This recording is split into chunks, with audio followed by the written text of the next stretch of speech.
Assalamualaikum warahmatullahi wabarakatuh. We are from Group C. We're going to present about inborn error tyrosinemia. I'm going to discuss about the history of the tyrosinemia, which the initial recognition is when the researcher observed that some individual could not properly break down the amino acid tyrosine.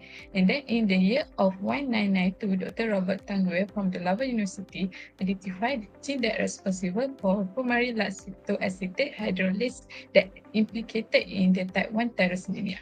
Tyrosinemia was discovered through the observation of symptoms in affected individuals such as liver and kidney issue and difficulty in the metabolizing tyrosine. So the cause of tyrosinemia is actually from the accumulation of tyrosines. So the primary cause of the accumulation is actually from the gene mutation that can cause three types of tyrosinemia. Type 1 is come from the FAH gene mutation where the lack of fumarate acetoacetate hydrolase that are needed to break down the amino acid tyrosine. The type 2 is the AT gene mutation that cause deficient tyrosine aminotransferase that are needed to transamination of tyrosine. The type 3 one is HPD gene mutation that cause deficient of HPPD enzyme that are needed to convert for hydroxyphenyl pyruvate to homogeneity. The second is external factor that cause the symptoms of tyrosinemia to be worsened and are caused from the dietary intake of high tyrosine and phenylalanine. So the related disorder mechanism that exists from the tyrosinemia patient is tyrosinemia is an inborn error of metabolism that accumulates from an abnormal metabolite caused by a deficiency of fumarate acetate hydrolase of toxic tyrosine, which affect the liver, kidneys, and peripheral nerve. So the mechanism for the tyrosinemia type 1 is the rare autosomal recessive genetic metabolic disorder that characterized by lack of the enzyme fumarate acetate hydrolase, which is needed for the final breakdown of the tyrosine. So the mechanism for the tyrosinemia type 2 is a non-working of an enzyme called tyrosine aminotransferase that resulting in elevated amount of amino acid tyrosine in blood system, which is the building blocks of the most protein. This condition can affect the eye, skin, and intellectual development. So for the rare one, which is tyrosinemia type 3, which is an enzyme called 4-hydroxyphenyl pyruvate dioxygenase, HPPD,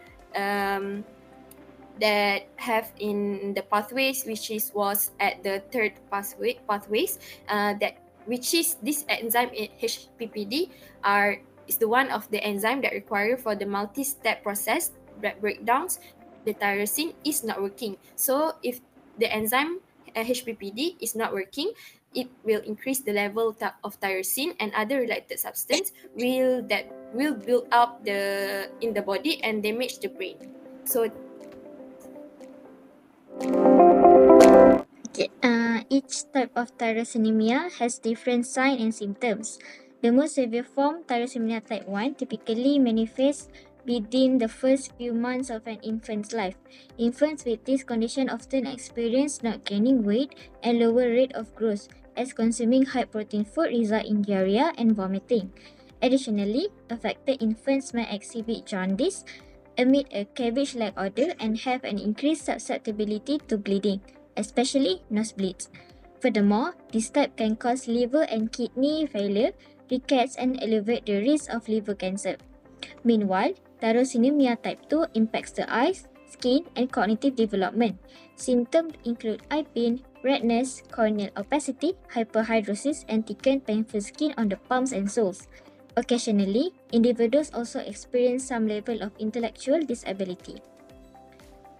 Whereas tyrosinemia type 3 is the least common of the three types. This type is marked by intellectual disabilities, seizures, and occasional episodes of intermittent ataxia, which is loss of balance and coordination. Unlike type 1, liver problems do not occur in type 2 and type 3. So for the current treatments that is used to treat the tyrosinemia, so for the type 1, it involves a strict low-protein diet that limits the intake of tyrosine and phenylalanine, which we combine with the supplementation of essential amino acids. So beside this low-protein diet, the drug nitisinone, or also known as anti-BC, is used to block the production of toxic byproducts in the body. However, for the type 2 and type 3, which occur but very rare, the only treatments available are the dietary modifications and also the symptoms management. But there is a way to correct the metabolism of tyrosine, which is the liver transplantation, which is the only way. But this is very unnecessary because 90% of the children nowadays respond very well to the anti-BC and also to the low diet protein. But this liver transplantation can be very necessary when the anti-BC is not respond rapidly or where the liver cancer is suspected. So I think that's all from our group. Thank you so much.